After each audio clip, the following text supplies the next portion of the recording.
an increased amount of government intervention all across the G7, and sort of these Marxist and socialist ideas are starting to gain relevance in the West again, and we can count on government to spend as much as required. So what sort of is the relevance of these ideas today, and what are the long-term implications of this?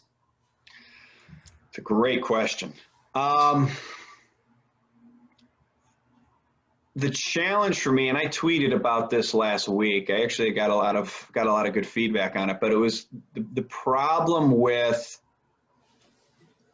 with suspending capitalism for the banks and the politically connected in a democracy is that eventually the voters want you to suspend capitalism for them as well. And I think that's exactly what we're watching. And I try not to opine on one political system over another. I'm just trying to watch it and see what's happening and where things might go. I ultimately think what we're witnessing today is the down payment on the true cost of how the 2008 bailouts were handled from a political standpoint. And what I mean by that is the Fed, the government, the G7 governments had to do what they did to prevent the system from collapsing chaotically. It was in nobody's interest for ATMs to stop working, banks to collapse, trade to stop flowing. You're talking about just an economic Armageddon followed by a social and political Armageddon. It's in nobody's interest. So you had to stabilize the system. I understand that. That makes sense. However, from a political standpoint, what then had to happen was there had to be political costs to the major parties. In other words, when you go back to the 1929 crash, you find something called the Peckera Commission, and they review what happened, and they drag the Wall Street guys in, and they say, okay, you did this, did that. And from that, we had the Glass-Steagall Act, which shrank the banks, and the SEC Act. All these things happened, and it prevented, when you look from 1933 through 2000, right, crises were not that bad because everything was all directly tied back to 1929 in the response. Now you fast forward to what happened in 2008, and Wall Street went, broadly speaking, and to be clear, 9 out of 10 guys in Wall Street, they're great people. They're smart people. They're good people. They go home. They go play with their kid. Like, they're good people. Like, so this is not one of these the banksters. There's some out, but at a high level, there was malfeasance. There was a lot of malfeasance.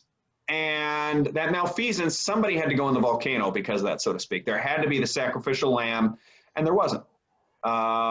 There wasn't. And even more interestingly is basically as soon as the immediate pressing moment was over, they sort of went back on everything. They've already been working on sort of getting rid of some of the, and in today's world, one of the great things and one of the hopeful things about today's world is to me, the internet is like Gutenberg's printing press in terms of the democratization of information. You want to find out about something, you can find, you can get done talking to me and get online and go take like all of MIT's freshman course load right now. And so people could get online and do their own homework about what happened. And that was really, I think people, as they dug into what happened, they realized, look, there was an element of this. So this was just a street hustle. There was some wholesale fraud that went unpunished. And so the problem is now, because it was just straight bailout, because we did socialism for Wall Street, how do you say no to socialism for mom and pop? No to socialism for entitlements? No to socialism for...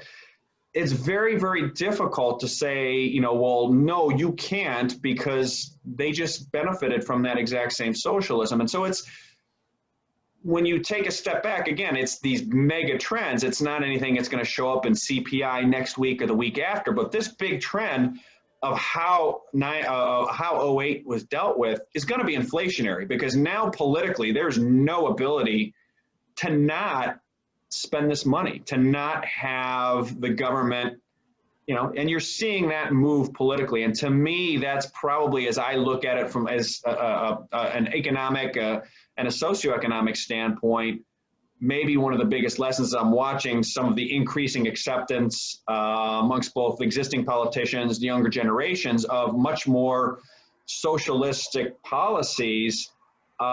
They're inflationary. There's no question they're inflationary, whether it's debt forgiveness for student loans, whether it's healthcare for all, whether it's universal basic income. None of these things are things that make you say, gosh, I want to go own a bunch of bonds at 80 basis points for 10 years.